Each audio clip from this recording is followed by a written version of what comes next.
হে everyone, দিনলিপির নতুন একটা ব্লগে সবাইকে স্বাগত। ভিডিওর থাম্বনেল দেখে এতক্ষণে তোমরা বুঝে গিয়েছো আজ আমরা কোথায় যাচ্ছি। আমরা যাচ্ছি মাঝিধুরায়।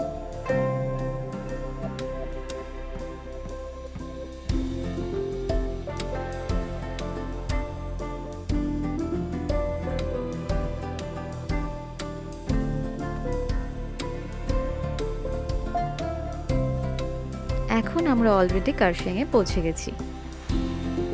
যেতে হবে আরও খানিকটা পথ, প্রায় 35 কিলোমিটার।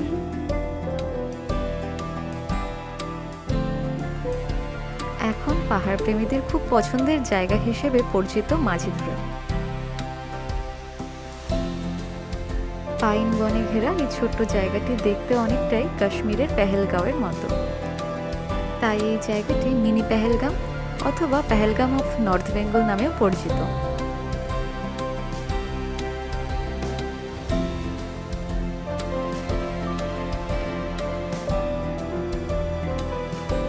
আমরা সোনাদাও পেরিয়ে এসেছি।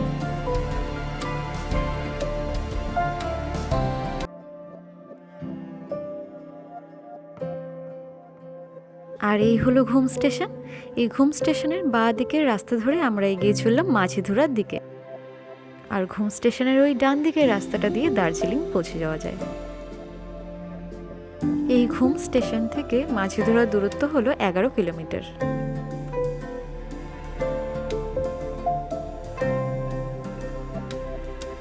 অনেকটা রাস্তা চলে এসেছিলাম, তাই এখানে একটু দাঁড়িয়েছিলাম রেস্ট নেওয়ার জন্য। আর এটাই হলো সবচেয়ে সুবিধা বাইক নিয়ে ঘুরতে আসে, নিজেদের মতো করে সময় কাটানো যায়, রেস্ট নেওয়া যায়।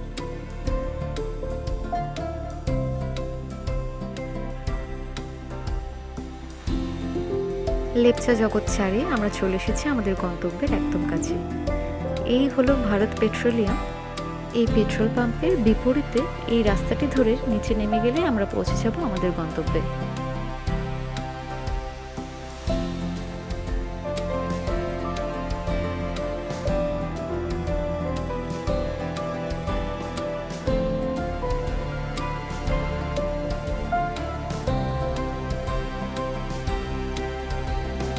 ফাইনালি আমরা পৌঁছে গেছি আমাদের ডেস্টিনেশনে।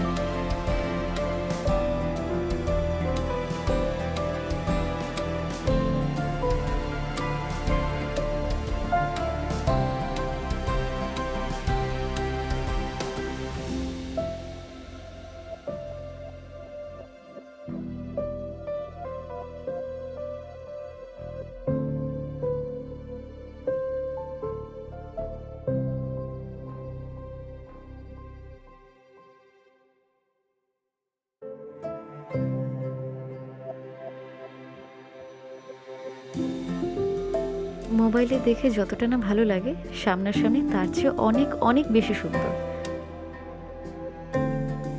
এই অসাধারণ সৌন্দর্য উপভোগ করতে তোমরাও চলে এসো মিনি পেহেলগামে।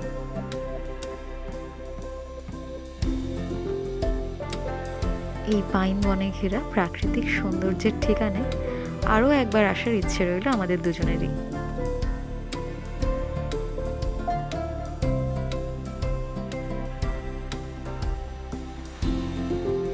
ভিডিওটি ভালো লাগলে প্লিজ সাবস্ক্রাইব করবেন।